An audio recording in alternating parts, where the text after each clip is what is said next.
स्वागत है आपका जनसत्ता में। मैं हूं विभावरी दीक्षित, लेकर आई हूं आपके लिए विधानसभा चुनाव से जुड़ी हर अपडेट। एक न्यूज चैनल के साथ बातचीत के दौरान सीएए लागू करने के सवाल पर गृह मंत्री अमित शाह ने कहा कि कोरोना से पूरी तरह से निजात मिलने के बाद ही सीएए पर फैसला होगा।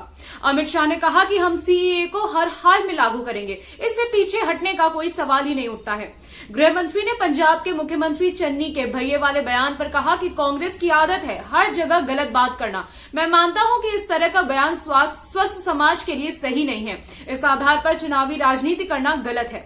उत्तर प्रदेश विधानसभा चुनाव के लिए प्रचार में जुटे गृह मंत्री अमित शाह लगातार विपक्ष पर हमला कर रहे हैं। पीलीभीत की रैली में भी उन्होंने एक बार समाजवादी पार्टी पर निशाना साधते हुए कहा था कि आजम खान, अतीक अहमद, मुख्तार अंसारी ये सारे जेल में हैं। अखिलेश सरकार बनी तो ये सब जेल में नहीं रहेंगे। आम आदमी पार्टी के संयोजक अरविंद केजरीवाल ने आज लखनऊ में एक जनसभा को संबोधित किया। रैली को संबोधित करते हुए अरविंद केजरीवाल ने बीजेपी सरकार पर जमकर हमला बोला। अरविंद केजरीवाल ने पूछा कि अगर स्कूल और हॉस्पिटल नहीं बनवाया तो यूपी का सारा पैसा गया कहां पर। केजरीवाल ने जनता से ये सवाल भी पूछा कि क्या मैं शक्ल से आतंकवादी दिखता हूं।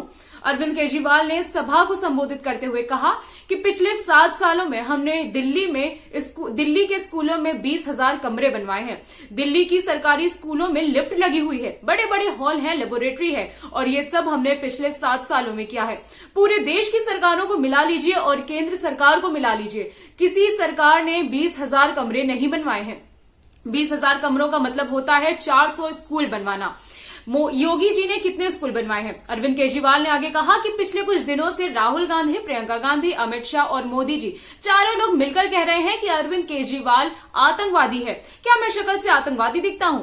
एक आतंकवादी होता है जो जनता को डराता है, एक आतंकवादी होता है जो भ्रष्टाचारियों को डराता है। अरविंद केजरीवाल वो आतंकवादी है जो भ्रष्टाचारियों को डराता है। कांग्रेस की अंतरिम अध्यक्ष सोनिया गांधी ने सोमवार को एक वर्चुअल रैली को संबोधित करते हुए बीजेपी पर जमकर निशाना साधा। सोनिया गांधी ने बीजेपी पर हल्ला बोलते हुए कहा कि मोदी सरकार ने सरकारी कंपनियों को कौड़ी के भाव बेच दिया। मोदी और योगी सरकार ने उनके संसदीय क्षेत्र रायबरेली के साथ सौतेला व्यवहार किया है।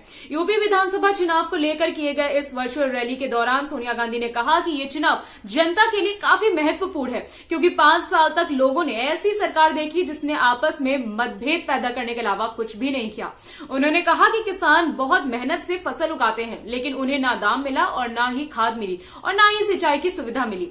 इस दौरान कांग्रेस अध्यक्ष ने कोरोना के समय में लॉकडाउन को याद करते हुए कहा कि उस दौरान व्यवसाय बंद था, मीलों चलने का दर्द जनता ने सहा, लेकिन योगी मोदी सरकार ने गैर जिम्मेदाराना काम किया और जनता से मुंह फेर लिया और आंखें बंद कर ली। सरकार ने जनता को कोई राहत नहीं दी। मोदी सरकार ने सरकारी कंपनियों को अपने चहेतों को बेच दिया, जिसके कारण बेरोजगारी बढ़ गई। पंजाब में सिद्धू की खिलाफत करने वाले कुछ पार्षदों को कांग्रेस पार्टी ने बाहर का रास्ता दिखा दिया है। अमृतसर पूर्वी सीट से उम्मीदवार नवजोत सिंह सिद्धू के खिलाफ वहां पर अकाली दल ने पूर्व मंत्री विक्रम सिंह मजीठिया को चुनाव मैदान में उतारा है। कड़े मुकदमे में सिद्धू के गढ़ के कुछ पार्षदों ने पार्टी के खिलाफ जाकर सिद्धू का विरोध किया। इससे पार्टी में उनके खिलाफ कार्यवाही की मांग तेज हो गई। पंजाब कांग्रेस चीफ नवजोत सिंह सिद्धू ने 5 पार्षदों के खिलाफ कार्यवाही का आदेश देते हुए 6 साल के लिए बर्खास्त करने की बात कही है।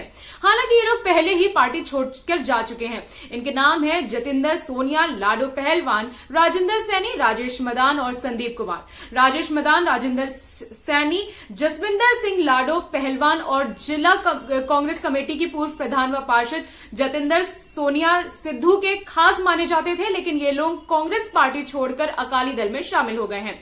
इससे पहले हरमिंदर जस्सी, केवल ढिल्लो, तरसेम डीसी, अमृत ढिल्लो, सत्कार कौर और दलजीत राजू को भी पार्टी से बर्खास्त किया जा चुका है।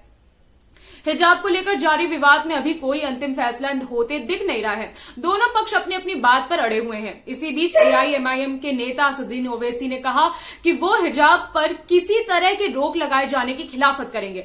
उन्होंने साफ कहा कि वो किसी के गुलाम नहीं है, टोपी भी पहनेंगे और दाढ़ी भी रखेंगे और उनकी बेटी हिजाब पहनेगी। सोशल मीडिया पर एक वीडियो शेयर हो रहा है, इसमें असदुद्दीन ओवैसी चेतावनी देते हुए दिख रहे हैं कि तुमको मेरी दाढ़ी पसंद नहीं है तो क्या परवाह, मैं दाढ़ी रखूंगा, तुम मेरे सर पर टोपी पसंद नहीं करते तो मैं टोपी पहनूंगा, तुमको हिजाब पसंद नहीं है, मेरी बेटी पहनेगी, मैं क्या तुम्हारा गुलाम हूं। ओवैसी हिजाब को लेकर दाढ़ी और टोपी पर अपना रुख साफ करते हुए कह रहे हैं कि वो किसी की गुलामी सहन नहीं करेंगे। उन्होंने कहा कि वो सिर्फ भारत के संविधान को मानते हैं और उसके तहत रहकर अपनी बातों पर कायम है। अभी के लिए बस इतना ही। बाकी विधानसभा चुनाव से जुड़ी हर अपडेट के लिए बने रहिए जनसत्ता के साथ। धन्यवाद।